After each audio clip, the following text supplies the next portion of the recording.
Hey everybody, I'm back with another King's Dominion update for you. And take a look at that.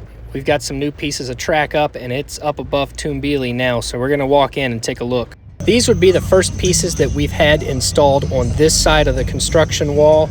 You can walk right up to them. They're down by the exit of Toonbeely. I think during the week we're gonna see more supports go in, and they'll probably get those done early in the morning before the park even opens to the public.